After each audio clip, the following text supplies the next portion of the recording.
Hi, I'm Ken Scott, Head of Inspectorate with the Sports Grounds Safety Authority. Welcome to the first of 3 videos put together to discuss SG02, Planning for Social Distancing at Sports Grounds, which is a supplementary guide to the Guide to Safety at Sports Grounds, the Green Guide. There can be no denying that we're sailing through uncharted waters in relation to biosecure sports grounds safety. The COVID-19 pandemic is a challenge that none of us has faced before. The UK government, in its planning for the return of spectators to sporting events, has set out 5 key stages of progression. SG02 supports the government Stage 5 guidance for the safe return of spectators to sporting events.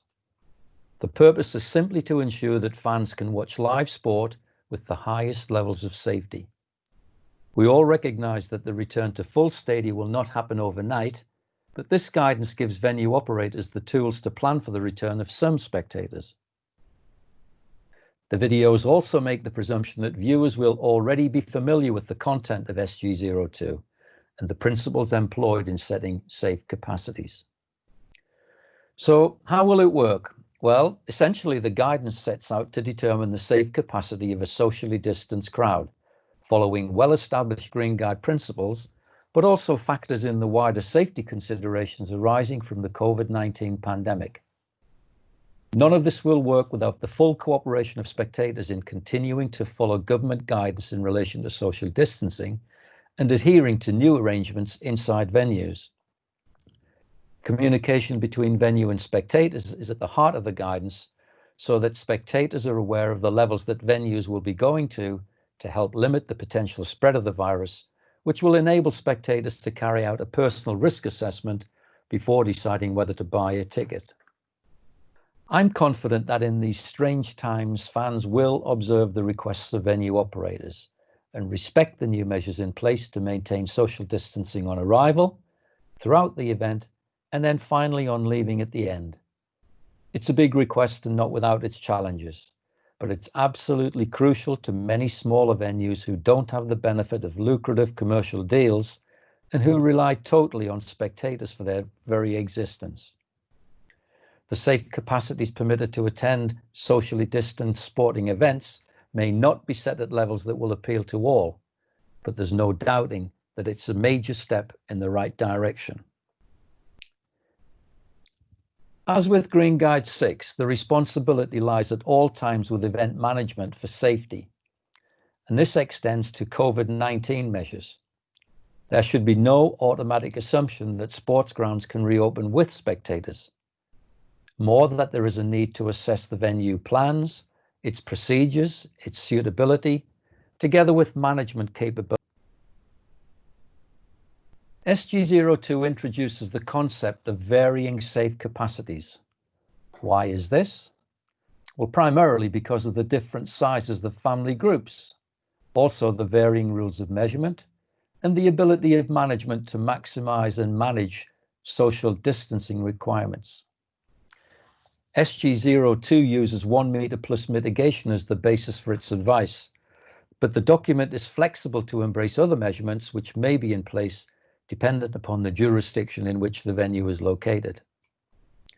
The need to consider concourse areas, which in many venues are areas of limited space, are introduced into SG02 due to difficulty in maintaining social distancing in these areas. Entry and exit provision are standard considerations, but so too now are the arrangements for transport and the local prevalence of infection in the area in which the venue is situated. Determining the safe capacity of the social distance crowd will therefore be a little more detailed than under normal conditions. Spectator responsibilities play a huge part in the successful application of this guide. Normally left to safety teams to carry out risk assessments, the government Stage 5 guidance and this guidance promote the need for personal self-assessment. Regaining the confidence of fans will be an important factor, and the demonstration of a venue's commitment to COVID protection will play a big part in reassuring fans. Behaviours and shared social responsibility will be at the forefront, and SG02 suggests a spectator code of conduct be developed for engagement with fans. And this guide reflects the social groupings permitted to mix without the need for social distancing and shows how this impacts upon the setting of the COVID-19 capacity. The fundamental purpose of the guidance is to assist in the determination of the socially distanced safe capacity. I would remind that all of the following guidance is based upon the 1 meter plus mitigation principle, but can be adapted to suit other defined measurements. The impact of permitted social groupings is highlighted with the obvious efficiencies in the ability to sell to bigger groups within permitted social bubbles. Again, re-emphasizing the fluid nature of this process. Whatever groupings can be configured through ticket allocation and placement, it must be, however, accepted that the final outcome will be considerably lower capacities than under normal conditions. It was very clear on embarking upon this project that the rules for measurement of social distance were not set down clearly. Therefore, two methods of measurement are introduced: the measurement from center of head to center of head, method 1, and the physical distance between bodies, method 2. The body ellipse flows from the rules of the new metric handbook with a 600mm form while standing or walking, but which can be accommodated within a 500mm space when in seated mode.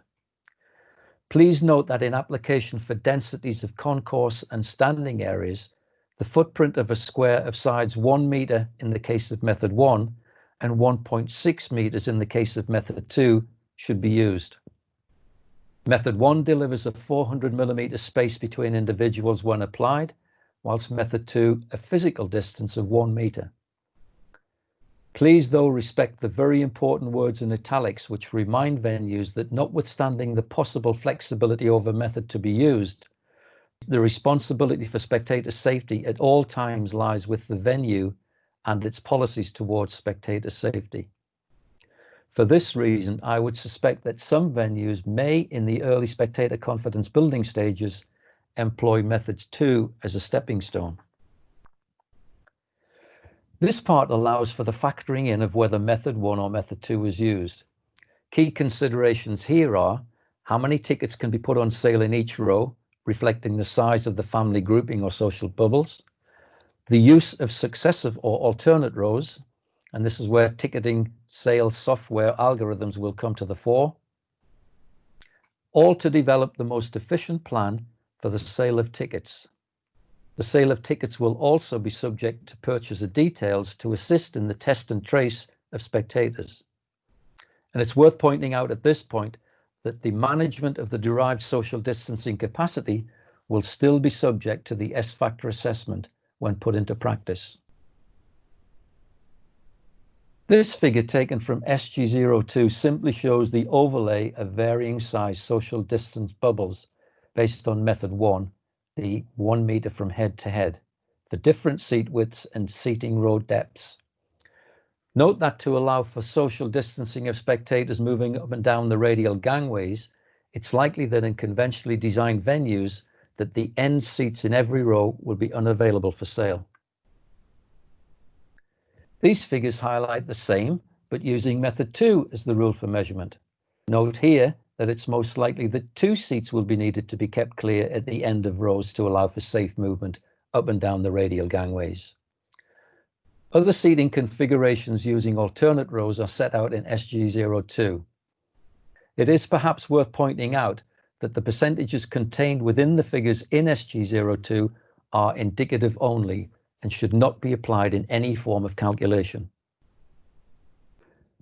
As part of the consideration of seating configurations, management must consider the risks associated with each and carry out relevant risk assessments. The brush past may be one of the most common unless there is strict control movement within the venue. Management should consider the risks arising and then adopt control measures, which should be communicated to fans as part of the confidence building exercise. Measures could include the same social groupings in one row, the recommendation of using face coverings or face masks, the control of timed movement within the venue, or even the instruction for spectators to stay in seats throughout the event. There is a new step introduced at step 2 due to the limited size of concourse.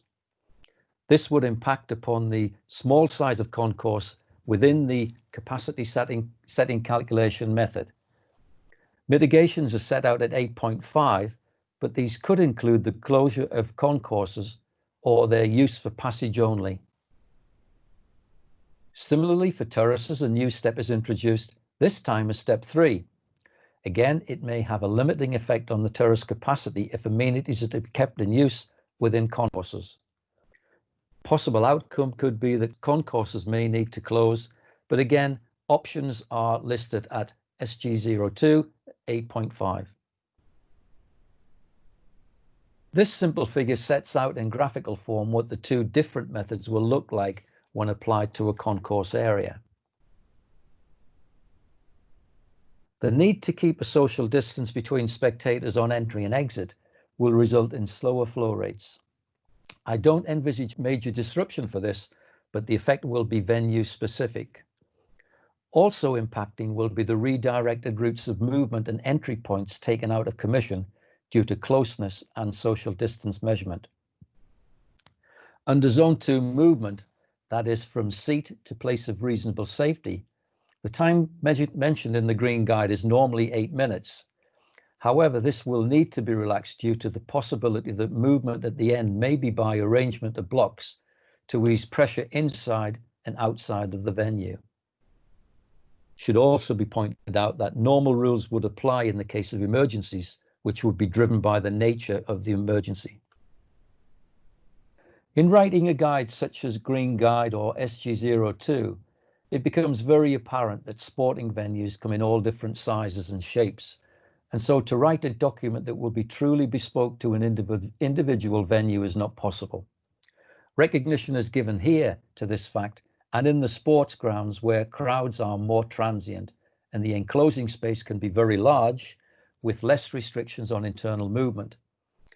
Key to this fluid movement is being able to track the movement and the capacity limits of individual areas.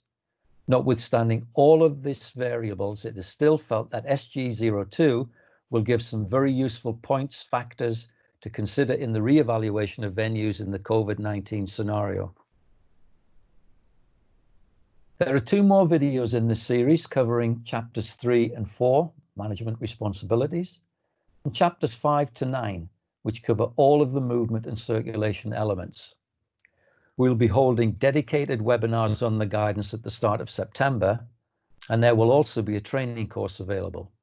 So if you haven't already done so, please register your interest on our website at the address shown on screen. Thank you for watching.